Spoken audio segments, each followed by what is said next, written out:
Bonjour! Aujourd'hui, je vais vous parler de la durée de vie et du nettoyage de vos masques. Pour désinfecter votre masque, vous pouvez faire une machine de masque et du coup en profiter pour laver vos chiffons, serviettes, draps qui se lavent généralement à 60 degrés. Oui, vos masques doivent être lavés à 60 degrés. Pour protéger vos masques, mettez-les dans un filet de lavage, ils seront moins abîmés. Les masques supportent des lavages normalement de 2 heures. Ensuite, faites-les sécher de préférence au sèche-linge ou au soleil pour qu'ils ne restent pas humides trop longtemps. Et puis, évitez surtout le sèche-cheveux qui brasse l'air et peut du coup propager le virus dans l'air. Deuxième solution, placez votre masque dans l'eau bouillante pendant 10 minutes pour le désinfecter. Le virus, normalement, est tué à 56 degrés. Mais en fonction des matériaux utilisés, le tissu et l'élastique de maintien risquent de se détendre et de se détériorer plus rapidement qu'avec un lavage à 60 degrés. Vous pouvez aussi passer le masque au moins 15 secondes au-dessus d'un récipient d'eau bouillante, maximum 10 minutes. Vous utilisez des baguettes en bois pour le maintenir au-dessus d'une casserole pour ne pas vous brûler. Normalement, après 5 minutes de cette technique, les masques sont stériles et ne présentent plus de traces de virus.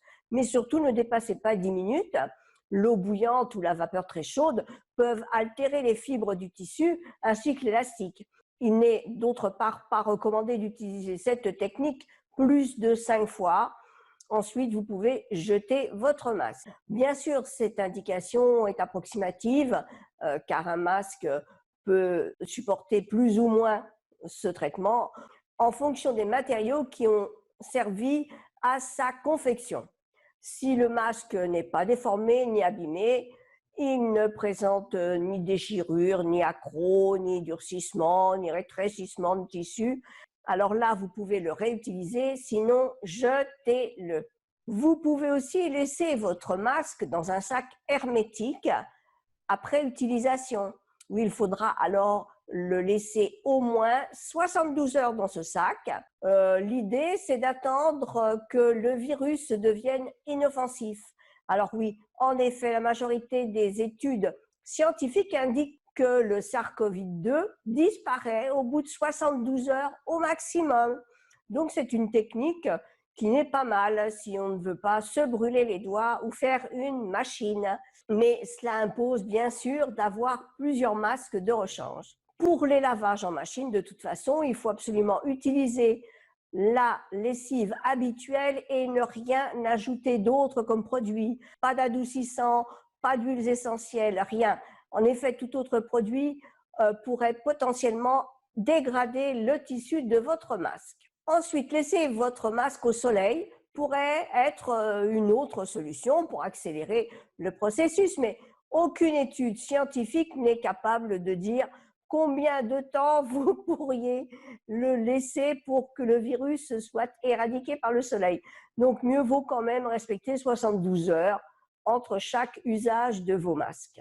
Alors, j'en profite pour rappeler que les micro-ondes, le four, le repassage à l'alcool à 90 ou encore l'eau de Javel n'ont montré aucun résultat satisfaisant et sont donc à proscrire. Ce n'est pas une bonne solution. Il n'y a pas vraiment de règles pour la durée de vie des masques. Le document AFNOR SPECS fixe comme critère un masque barrière doit au minimum être capable de subir 5 lavages et séchages. C'est un seuil minimal réaliste selon les experts réunis pour un masque réalisé à partir d'un tissu non professionnel. Ce sont les différences de confection qui vont faire que le masque va durer plus longtemps qu'un autre. Un masque cousu main ou un masque cousu à la machine risque de ne pas avoir la même durée de vie. Pour les masques grand public réalisés par les industriels du textile, les seuils de lavage sont beaucoup plus élevés puisqu'ils vont de 10 à 30 lavages selon les modèles.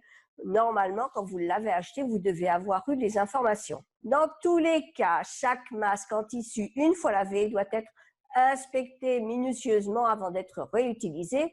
Et s'il y a le moindre doute, vous devez le jeter, même si vous n'en avez pas beaucoup, il vaut mieux en racheter ou en refaire.